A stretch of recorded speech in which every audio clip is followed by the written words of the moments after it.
Halo, selamat sore. Jadi untuk di sini saya akan memberikan penjelasan mengenai penggunaan untuk toko bangunan. Nah, jadi untuk di Olsera di saat sudah berlangganan kita bakal ada 2 pengaplikasian ya, yaitu yang pertama ada di Olsera Office, yang ada di sini.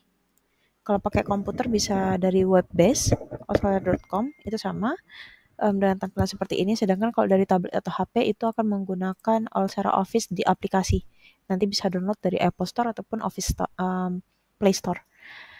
Ini tampilannya. Yang kedua kita ada Olsera POS untuk si kasirnya. Nah, untuk si kasirnya ini sendiri dia yang digunakan untuk toko offline dan juga biasanya menggunakan stroke dengan tipe printer thermal ya, yang kecil. Printer thermal itu seperti ini. Thermal. Nah, tampilannya yang seperti ini ya kurang lebih. Nah, itu biasanya menggunakan untuk POS kasir. Tapi kita juga bisa untuk surat jalan ya biasanya dibutuhkan, itu bisa pakai printer A4. Tapi khusus penggunaan komputer. Untuk di Osera sendiri, mungkin saya jelaskan dari sistem kasirnya dulu ya. Nah, untuk di sistem kasirnya yang offline, ini kita bisa input gambar, varian jika ada, kita juga bisa menampilkan jumlah stok, bisa dilihat di sini baju polo ada 44,4 seperti itu ya. Jadi nanti untuk penggunaannya pun juga cukup simpel, bisa dari nomor SKU atau barcode, bisa diketik jika ingin lebih cepat. Kita juga bisa filter di sini, filter mau produk mana, ataupun juga nanti kalau kita mau secara umum, kita tinggal klik semua kategori, bisa search by words atau per kata, terus atau mungkin langsung diklik di sini aja. Untuk penggunaannya cukup simpel, kita tinggal pilih produk apa, terus juga kalau misalnya ada diskon manual bisa dibuat, kalau ingin dikunci diskon manualnya juga bisa untuk mengurangi kecurangan. Jika ingin ditambahkan catatan juga bisa, kita tinggal klik save saja. Terus kita tambahkan, nah seperti yang bisa dilihat di sini ada muncul tampilan diskon ya. Jadi untuk diskon ini sendiri, jika dibuat maka dia akan muncul secara otomatis. Jika tidak akan muncul. Kita juga bisa untuk pencatatan pajak dan juga kita bisa untuk pencatatan, untuk perhitungan biaya layanan jika ada. Di sini, terus nanti kalau misalnya ingin ada data customer, bisa kita tambahkan. Dari sini kalau dibuat baru, sedangkan kalau yang sudah ada tinggal dipilih saja, bisa dicari berdasarkan nomor telepon dan juga nama. Contohnya kita ada pemesanan atas nama Budi, seperti ini. Nah, terus ingin dilakukan pembayaran, kita tinggal lakukan pembayaran aja. Nah, untuk pembayarannya kita ada beberapa tipe ya, cash, debit, terus juga hutang, terus kartu kredit, sampai e-wallet ataupun juga untuk kris. Nanti bisa dipilih saja. Untuk pemilihan misalnya pembiayaan hutang, itu dia khusus harus ditambahkan nama customer yang di sini ya. Jadi kalau lainnya hanya pembeli biasa tidak perlu ditambahkan customer, karena kan secara umum saja. Jadi kalau misalnya debit, cash, kredit itu tidak perlu. Untuk kris pun juga seperti itu, tapi untuk hutang harus ada nama customer yang di sini. Nah, nanti kita bisa masukin termin pembayarannya atau jatuh temponya, terus juga tipe pembayarannya berdasarkan apa, pembayaran DP, catatan semuanya bisa dimasukkan. Tapi untuk detailnya yang hutang ini mungkin saya jelaskan di video lainnya. Contoh saja di sini saya untuk biaya cash, customer membayar dengan uang sebesar nominalnya Rp200.000, kita klik bayar. Munculan seperti ini ya, kembaliannya terhitung, terus juga nanti cetak resinya secara otomatis struknya, terus kita bisa kirim by WhatsApp juga ataupun email selama terhubung internet. Kalau pakai surat jalan nanti dia harus cetak custom di sini. Kita pilih yang delivery order ataupun juga invoice. Untuk tampilannya dia kurang lebih seperti ini. Sebentar saya buatkan dulu. Hmm,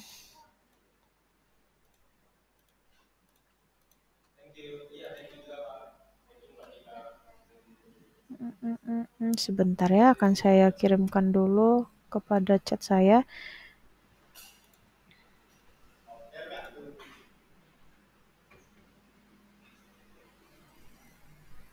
Hmm,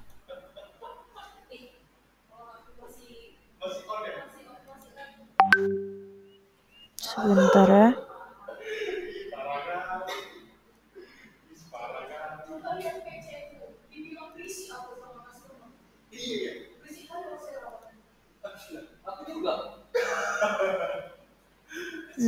Sebentar. Oke. Nah, jadi kalau misalnya untuk cetak custom, ini kita akan muncul tampilan seperti ini ya, daftar toko nih. Ini untuk invoice-nya seperti ini. Gitu. Muncul tampilannya seperti ini. Terus itu untuk yang tadi tampilannya dia melalui invoice. Tapi kalau misalnya stroke yang biasa aja, print stroke secara otomatis. Sebentar ya. Untuk stroke yang biasanya aja dia stroke thermal ya. Stroke dia pakai kertas kecil seperti ini gitu. Jadi dia nanti menggunakan panas bukan menggunakan tinta ya. Tampilannya kurang lebih seperti ini gitu. Itu yang untuk penggunaan kasirnya ya. Terus juga untuk di Osera kita bisa secara deposit juga nih. Untuk penggunaan depositnya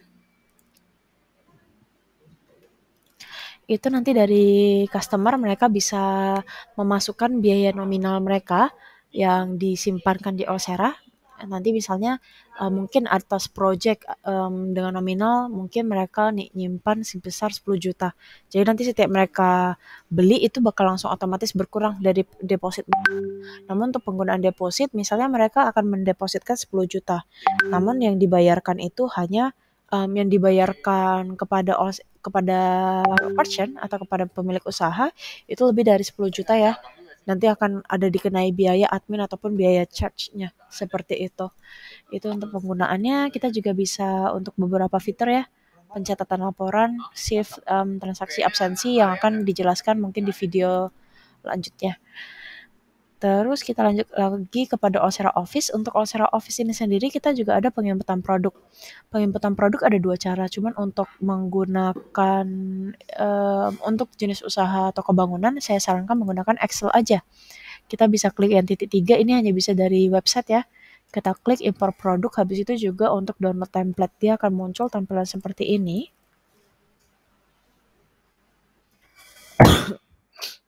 Akan muncul tampilan seperti ini. Nah, nanti bisa isi datanya aja dia langsung 500 item. 500 item sekali masuk. Gitu.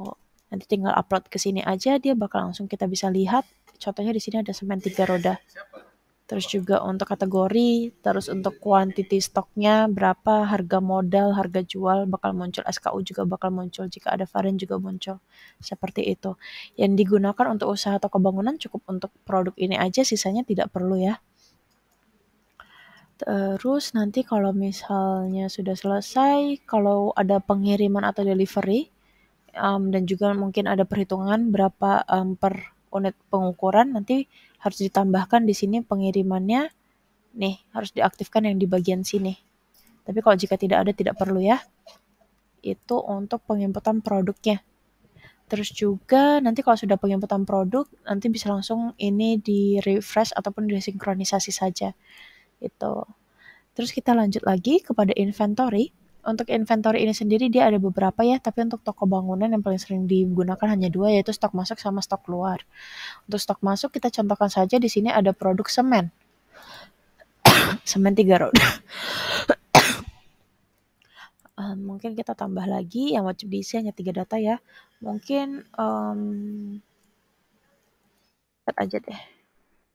Chat Nippon.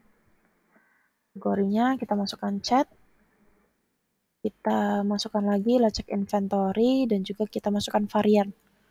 Variannya mungkin berdasarkan warna. Tambah varian tinggal kita ketik merah 1 kilo, merah 5 kilo,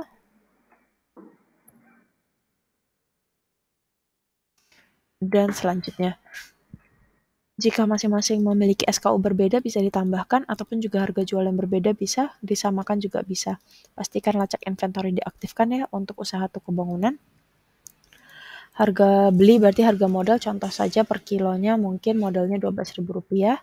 Sedangkan untuk per 5 kilo berarti kali 5, 60 ribu ya. Terus juga untuk harga jualnya, harga jual online sama di toko disamakan aja ya. Untuk harga jual di toko itu berarti untuk POS, harga jual online untuk Olsera Office-nya. Jadi di sini mungkin 20.000. Ini di copy saja. Ini juga di copy. Ini untuk yang 5 kilo 60.000 berarti 20 kali 5 berarti ini 1 juta 100.000. Ini ya, di copy aja. Kita klik konfirmasi. Sudah selesai, kita tinggal klik simpan. Nah, akan muncul tampilan seperti ini. Kalau ada SKU juga bisa ditambahkan. Untuk inventory ini stok masuk, dia bisa dari Excel juga, ataupun bisa ditambahkan satu persatu. Nanti bisa dilihat ya di sini ada catatan, tanggal, nomornya, terus juga statusnya sudah terposting atau belum, diterima ini siapa yang membuat. Jadi kalau ada catatan bisa ditambahkan, kalau tidak perlu. Tanggal juga bisa dibuat backdate. Contohnya di sini saya tadi ada cat merah. Untuk yang 1 kilo saya ada ngisi kuantitasnya mungkin 10 item. Seperti ini. Terus juga nanti kalau misalnya produknya lagi ada cat lagi,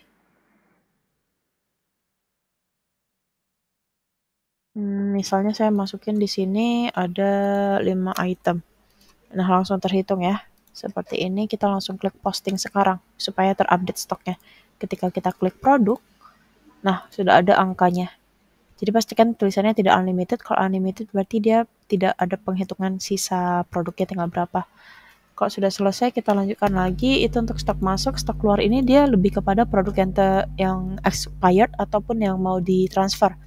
Jadi transfer ke toko cabang itu juga bisa ya. Penggunaannya juga sama, tinggal dimasukkan angka yang ingin dikeluarkan.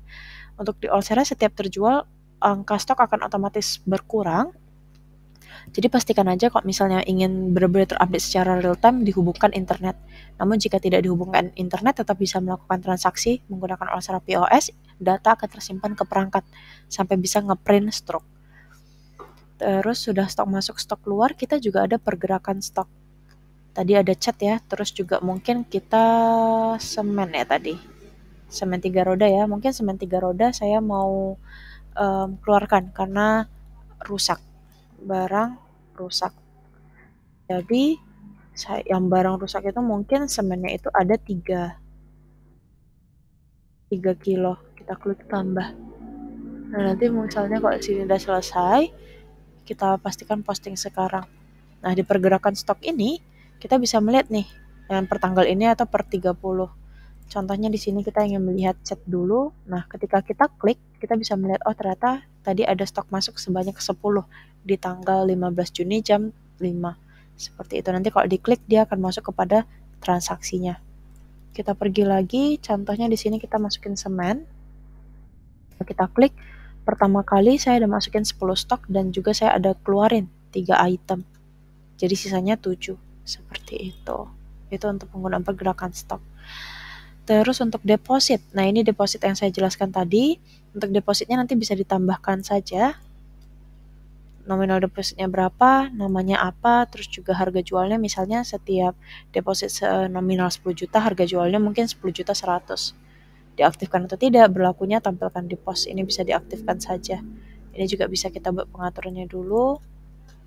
Namun untuk ini mungkin saya bisa lebih detailkan nanti di saat sudah ada lebih didetailkan di video lainnya karena ini lebih kepada umum. Untuk di Olsera kita juga bisa cetak scan barcode ataupun kita bisa menggunakan barcode. Itu berdasarkan SKU ataupun barcode itu sama aja ya. Jadi nanti misalnya kalau dari produknya sudah ada SKU atau barcode bisa dimasukkan aja supaya bisa di-scan. Di sini menggunakan scan banner ataupun kamera perangkat.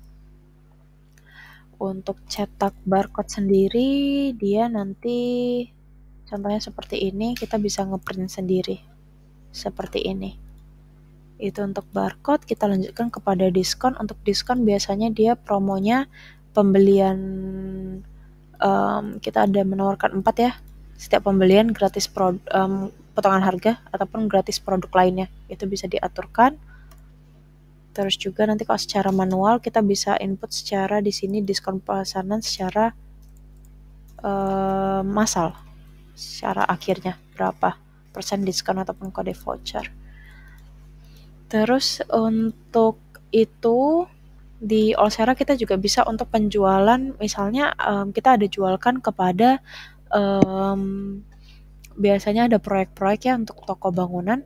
Nanti kita ketika klik penjualan, di sini contohnya mungkin ada customer-nya itu nama pelanggannya misalnya pemerintah atau misalnya project rumah rusun, contohnya seperti itu. Tipe pelanggannya kita bisa buat, tapi ini saya untuk yang gold bisa masukin email sama nomor telepon jika ingin. Simpan alamatnya juga bisa, nanti kita bisa membuat invoice. Jadi misalnya di sini saya akan masukkan produk apa saja sih yang bakal menjadi penggunaannya. Jadi ini juga bisa digunakan sebagai pengajuan ya kepada customer.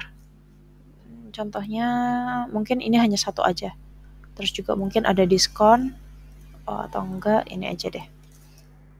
Biar ada 2 produk.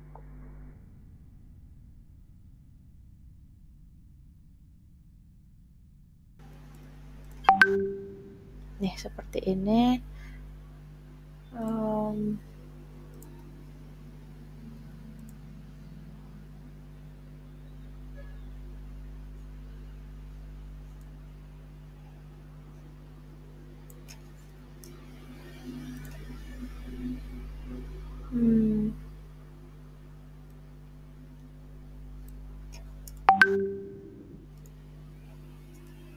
Oke, seperti ini ya. Nanti kalau misal mau diskon juga bisa ditambahkan mungkin potongan diskonnya 5%. Terus biaya pengiriman jika ada, jika tidak ada tidak perlu. Untuk pajak sama pembulatan harus ada aktivasi di bagian pengaturan. Terus juga untuk pembayaran jika sudah ada bayar, misalnya mereka hutang dulu. Tinggal klik hutang, nominalnya 58.000. Gitu, terus nanti untuk jatuh temponya kita bisa tentukan juga kapan. Misalnya besok, terus juga misalnya invoice footer ini catatannya. Kita klik konfirmasi, ini bisa diunduh. Jadi bisa dikirimkan kepada customer dalam bentuk file PDF. Dengan muncul tampilan seperti ini ya. Nah, jadi bisa dikasih nih kepada customer, ini loh biaya yang ditagihkan. Seperti itu. Nah, nanti kalau misalnya mereka sudah mulai pembayaran, nanti bisa diisi di sini. Pada pembayaran yang belum lunas. Seperti itu. Ini kita juga bisa ubah statusnya ya, dikonfirmasi jika sudah selesai maka selesai. Nah, untuk project-project ini, jika kita filter, maka kita bisa melihat nih, oh ternyata selama 30 hari terakhir kita cuma ada 3 penjualan aja, pemesanan saja, seperti itu. Nah, untuk proyek-proyek besar, dan juga kita bisa ngefilter pesanan yang sudah selesai. Terus juga kalau misalnya pengembalian ada barang yang dibelikan ataupun dibatalkan, berarti tidak jadi. Gitu. Itu yang pertama untuk penjualan. Pembelian ini lebih kepada supplier, tapi untuk supplier ini kita harus masukin dulu datanya di sini atas nama supplier siapa. Bisa diisi lengkap atau hanya namanya saja. Untuk fitur pembelian ini kita tinggal klik tambahkan saja, misalnya suppliernya atas nama siapa, Aji. Mata uangnya hanya bisa rupiah, kita klik simpan. Ini sama seperti penjualan, tinggal dimasukin aja produk apa saja. Biasanya kan kalau untuk toko bangunan mungkin ada barangnya datang dulu tapi bayarnya di akhir ya. Jadi kita masukin dulu, misalnya pembeliannya 100 item, 1000 deh. Seperti ini, totalnya 13 juta. Kalau misalnya ada diskon, pajak bisa ditambahkan ya tetap. Pembayaran yang belum lunas, hitung saja mungkin kita ada biaya ini, DP-nya 10 juta. Seperti ini. Nanti kalau mau dibayar lagi tinggal ditambah lagi aja.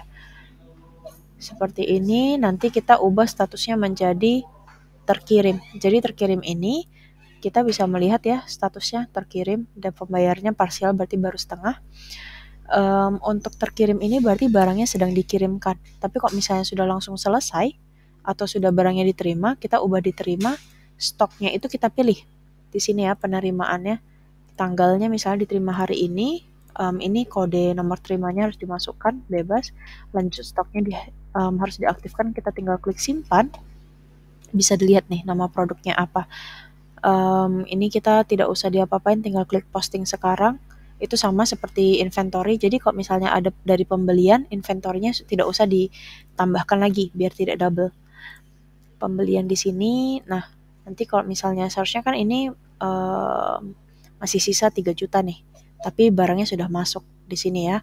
Terus nanti ini berarti pembayarannya tinggal dilunasi saja, simpan, sudah lunas semua, kita ubah statusnya menjadi selesai. Jadi bisa dilihat nih, mana yang masih hutang atau pemesanan, mana yang sudah selesai. Kita juga bisa memasukkan retur dan pembatalan. Kita juga di Olsera bisa memasukkan transaksi keluar masuk untuk harian. Terus kita lanjut kepada laporan. Untuk laporan mungkin secara umum saja itu ada produk sama penjualan yang paling sering dilihat.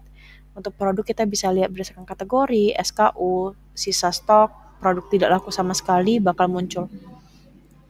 Untuk penjualan yang paling sering dilihat yaitu rincian penjualan, bisa kita lihat sampai tanggal dan kasirnya siapa. Terus juga di sini ada laba rugi. Untuk laba rugi ini bakal dilihat dari pendapatan sampai laba bersihnya berapa. Untuk sisa penjelasannya mungkin saya kirimkan di video lainnya. Dan juga kita ada akunting ya.